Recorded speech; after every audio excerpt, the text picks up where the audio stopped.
Bienvenue sur Africa 24 pour ce nouveau décryptage. La 47e assemblée annuelle des compagnies aériennes africaines qui a eu lieu à Brazzaville au Congo du 8 au 10 novembre 2015 a servi de cadre aux dirigeants des compagnies aériennes afin d'exiger encore plus de partenariats pour favoriser l'essor de l'aviation du transport sur le continent. Thierry Ngongon et Olivier Diakouton ont rencontré pour nous le directeur général d'Sky Airlines, Enoch Tefera. Les accords de Yamoussoukro préconisent depuis 15 ans l'ouverture du ciel africain. Comment doit se décliner en principe cet Open Sky?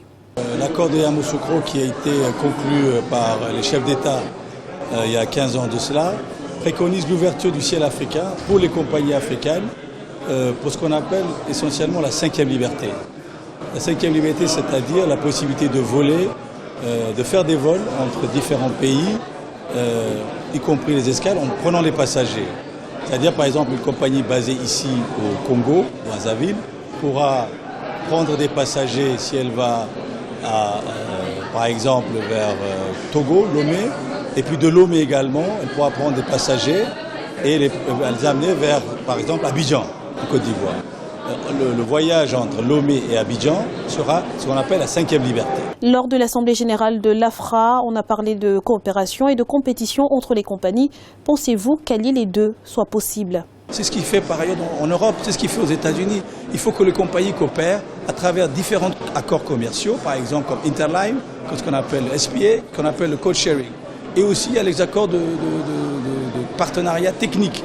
Lorsque vous avez des compagnies aériennes en Afrique qui ont des capacités techniques que d'autres n'ont pas, qu'ils fournissent ces prestations à un prix intéressant, en tout cas moindre que ce que n'offrirait une compagnie étrangère. Et une coopération au niveau de la formation, parce que c'est un secteur qui requiert une personnel formé. Donc il peut y avoir un accord compréhensible, un accord global entre les compagnies aériennes pour que les compagnies réussissent. Mais à la fin du jour, enfin, in fine, la compétition doit jouer.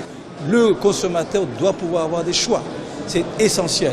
C'est ce qui a permis l'essor de l'industrie aérienne ailleurs. C'est ce qui permettra l'essor de l'industrie aérienne ici sur le continent. Y a-t-il des chances que l'on puisse voir se créer des alliances telles que SkyTeam ou Star Alliance au niveau des compagnies africaines? Il suffit que la mentalité y est, l'esprit y est et la volonté y est. S'il y a la volonté d'aller vers ce sens-là, on peut le faire. Il y a beaucoup de synergies à avoir. On peut synchroniser nos réseaux. On peut avoir de coopération. On le fait déjà, mais je dirais on le fait à petits pas. On le fait dans le cadre de l'AFRA, par exemple, pour l'achat des jet fuel. Dans le cadre de l'AFRA, les compagnies aériennes ont une collaboration pour jouer sur le volume, ce qui permet de réduire le coût. Mais ça, c'est qu'un aspect. On peut élargir cela et, comme vous l'avez très bien souligné, avoir une coopération plus poussée qui permettra à la fois de maximiser les revenus et de réduire les coûts, parce que dans ce secteur, le volume est très important. Le volume d'activité, c'est ce qui permet à la compagnie de réussir. Hormis Ethiopian Airlines, avec laquelle votre compagnie est liée, comptez-vous développer de nouveaux partenariats? Je crois que le partenariat ASCA et Ethiopian Airlines est un partenariat exemplaire. Nous jouons sur le synergie. Ethiopian Airlines nous fournit c'est des prestations pour la maintenance des avions, pour la formation, et également au niveau commercial. C'est ce qui a permis à Sky de prendre son essor. Ce genre de coopération est critique. De la même manière, nous, déjà aujourd'hui, nous avons différents accords commerciaux, que ce soit du code sharing, comme je l'ai dit, du SPA ou d'Interline, avec plus de 20 compagnies aériennes en Afrique et ailleurs.